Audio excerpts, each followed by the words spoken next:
Amis de la masse, bonjour et bienvenue sur la chaîne du Doc. Dans cette vidéo, on va parler du phénomène Sam Sulek, âgé tout juste de 21 ans et qui présente déjà un physique absolument incroyable. D'ailleurs, n'oublie pas le secret pour avoir le même corps que lui et de façon totalement naturelle, il s'agit du pouce bleu sur les vidéos. Mais vous allez voir que dans le physique de Sam Sulek et derrière ces vidéos d'entraînement présentes sur sa chaîne YouTube, il y a du bon mais aussi du moins bon et on va en parler juste après. Générique.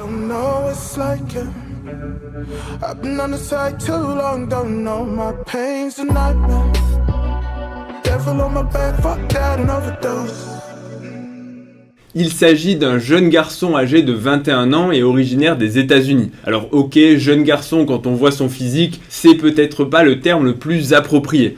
En tout cas, Sam Sulek s'est fait récemment connaître sur les réseaux sociaux et il a eu une popularité qui a été totalement explosive. Sa popularité va être liée à plusieurs facteurs. Le premier, c'est très clairement son physique qui est absolument impressionnant. Peu nombreux sont les pratiquants de musculation et les bodybuilders qui ont un tel gabarit. Il mesure 1m80 pour un poids de 110 kg. Il a été pendant longtemps un sportif de haut niveau dans le plongeon, où d'ailleurs on peut voir qu'il avait déjà un physique athlétique, mais en l'espace de 3 ans, il s'est véritablement transformé et son corps actuel n'a absolument plus rien à voir. Mais au-delà de son physique, ce qui véritablement fait sa popularité, c'est sa personnalité qui va transparaître par ses vidéos. Avec une partie où on le voit discuter quand il se lève et aller à la salle de sport, s'entraîner, partager son entraînement avec ses astuces d'entraînement, sa programmation.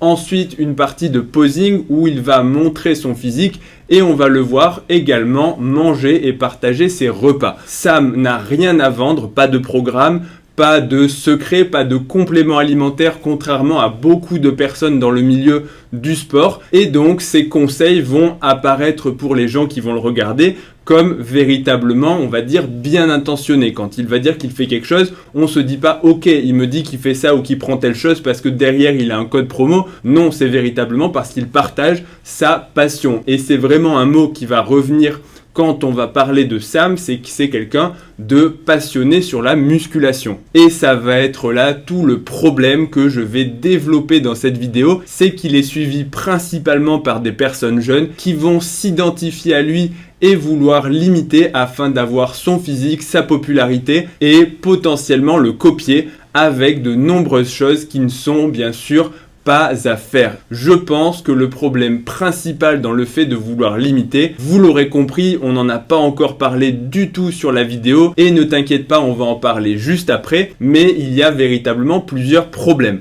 Le premier problème, c'est son entraînement. J'en ai pas parlé véritablement avant, mais quand on le voit s'entraîner, il va à l'encontre de ce que la plupart des gens sur Internet, des coachs ou des personnes comme moi vont prêcher, c'est-à-dire de se baser sur la science de l'entraînement, ou en tout cas d'avoir une approche qui va être plutôt rationnelle plutôt qu'à l'instinct. Sam, il n'écoute pas les études scientifiques, il s'en fiche des recherches, il s'en fiche de la biomécanique, il va s'entraîner à l'instinct avec des exercices qu'il va ressentir, des répétitions trichées, des répétitions partielles, une programmation qui va être parfois totalement hasardeuse. C'est un petit peu, bon bah là j'avais envie de faire tel exercice et donc je l'ai fait. Et le souci de ce type d'entraînement, je sais que ça peut paraître contre-intuitif parce que quand on voit son physique et ses résultats et ses progrès finalement, on peut se dire mais attends, toi t'as un corps de crevette, la plupart des gens qui vont critiquer et qui vont être des rageux vont également avoir des corps qu'on se demande s'ils ont déjà franchi le pas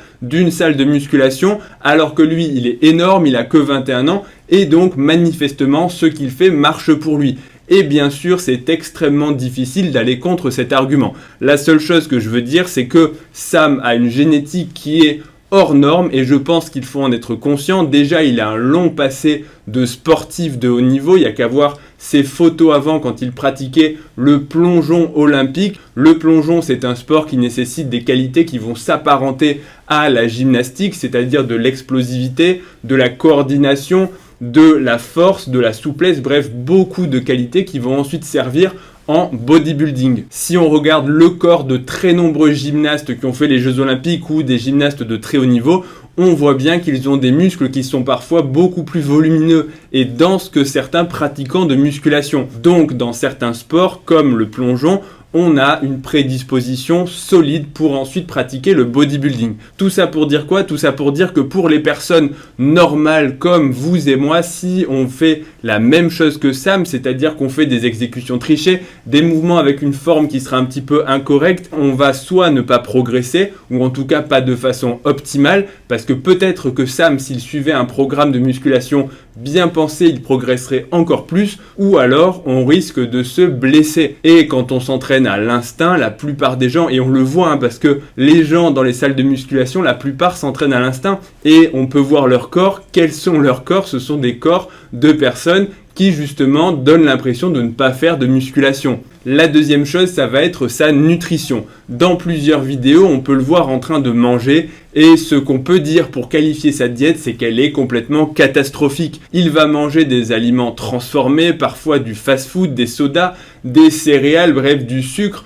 En gros, pour la résumer, du moment qu'il atteint ses calories, et je crois qu'il tourne, ça dépend des périodes entre la sèche ou la prise de masse, mais quand il est en prise de masse, c'est environ 5000 calories, et du moment qu'il arrive à atteindre ce total calorique, tant pis s'il doit manger n'importe quoi puisque manifestement ça marche pour lui. Et là encore, il y a deux gros problèmes à ça. Le premier, c'est que vous n'avez pas sa génétique ni son ingrédient magique dont je sais, j'en ai toujours pas parlé, je sais pas comment j'ai fait pour tenir jusque là, mais on va en parler, ne vous inquiétez pas juste après. Donc vous n'avez pas ça. Donc si vous mangez comme lui et si vous vous dites je vais faire comme lui, je vais manger un bol de céréales avant ou après l'entraînement, ça ne marchera pas. Je ne dis pas que vous n'allez pas prendre de poids, mais certainement pas avec la même qualité musculaire, la même proportion de muscles, et vous allez faire beaucoup de graisse. Donc en termes de composition corporelle, ça n'est clairement pas optimal. Je dis pas qu'il faut avoir une vie de moine, mais je dis juste qu'il faut prendre ça avec des pincettes. Et attention, on connaît le fameux régime McDo des bodybuilders professionnels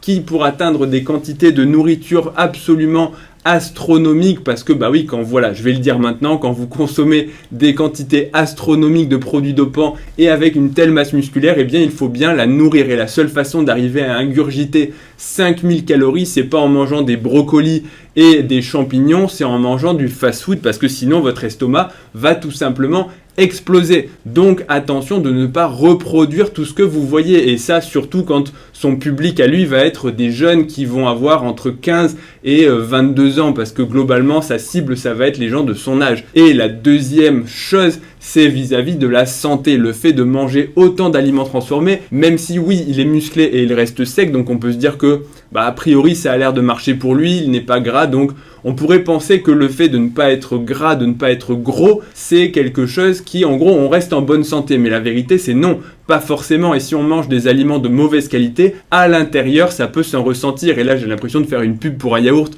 au Bifidus Actif et qui vous remet en ordre à l'intérieur. Mais c'est pas du tout ça, c'est simplement que si vous mangez des graisses saturées par excès, si vous mangez beaucoup de sel, et du sel, il y en a beaucoup dans les aliments transformés, vous allez droit vers des maladies, notamment je peux parler des maladies cardiovasculaires, les artères bouchées, les infarctus, les crises cardiaques, et je pense que on va l'aborder dans la partie des stéroïdes qui est le plus gros problème. Mais le fait de manger bien des aliments de bonne qualité, encore une fois sans être un nutri-nazi qui va compter tout ce qu'il mange, qui ne va manger rien qui n'est pas biologique, que des trucs cultivés dans son jardin, tout ça c'est extrémiste, mais de là à aller manger McDo et à se goinfrer de sucre, et pareil, le sucre c'est aussi le premier pas vers le diabète, le fait de manger du sucre rapide, le pancréas il sécrète de l'insuline, au début ça passe, quand t'as 21 ans tu peux faire à peu près n'importe quoi, tu n'auras pas de maladie sauf malchance, mais quand tu commences à vieillir, si tu as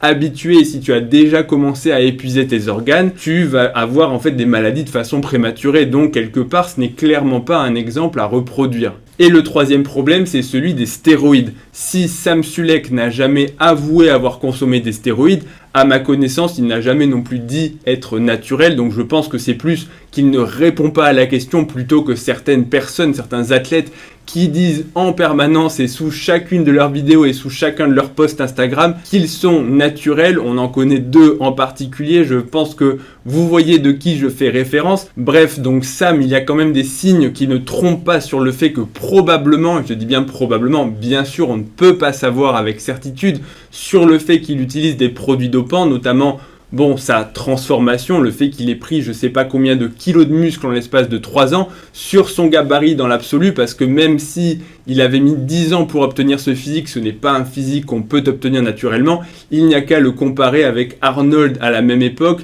quand il avait aussi 21 ans et qui pour le coup était massivement chargé avec des stéroïdes et qui en plus mesurait 10 cm de plus pour un poids inférieur. Et on peut voir aussi une acné absolument majeure sur son dos et sur ses bras sur certaines vidéos. Donc le fait qu'il soit dopé, je pense que c'est une évidence. Et pourtant, beaucoup de personnes vont ignorer ce fait. Ignorer à la fois que les stéroïdes font une bonne partie de son physique, mais que ça ne suffit pas. Ce n'est pas parce que vous allez prendre de grosses doses de stéroïdes que vous aurez ni son physique, ni sa popularité. Ça aussi, c'est très important parce que beaucoup de jeunes vont s'identifier et se dire « Ok, si j'ai son corps et que je fais des vidéos YouTube, je serai comme lui avec 1 million d'abonnés. » Mais ça, c'est oublier qu'au final, ce qui plaît, c'est sa personnalité. Avant tout, c'est pas son physique, parce que malgré tout, des gens qui ont son physique, alors certes, il est vraiment en avance et il a un gros potentiel, mais des gens qui ont un physique impressionnant, il y en a beaucoup, et qui ne sont pas forcément connus sur les réseaux sociaux. Mais le plus gros problème de son usage massif de stéroïdes, et je dis massif parce que c'est pas juste une cure, là c'est vraiment probablement de très grosses doses, ça va être les problèmes de santé qui vont survenir. Et malheureusement, parce qu'il est très sympathique, et ça on peut pas l'enlever, mais je pense que s'il continue sur cette voie, il ne fera pas de vieux os. Il y a qu'à voir tous les autres bodybuilders massivement chargés qui sont décédés, Joe Statics, on peut citer aussi Dallas McCarver, Rich Piana, bref, des gens qui sont morts à 30 ans alors qu'ils étaient au top, entre guillemets, de leur forme.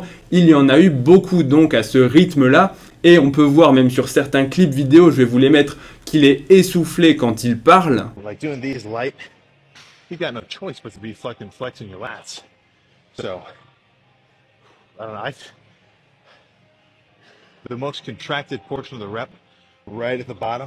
Ce sont des signes que ce qu'il fait subir à son corps est absolument dangereux sur le moyen terme, même sans parler du long terme. Donc je sais pas trop comment me positionner, à la fois c'est une inspiration sur la rigueur, sur le fait de partager des conseils gratuits sans avoir rien à vendre, mais en même temps, est-ce que c'est véritablement un bon exemple pour les jeunes et pour les réseaux sociaux?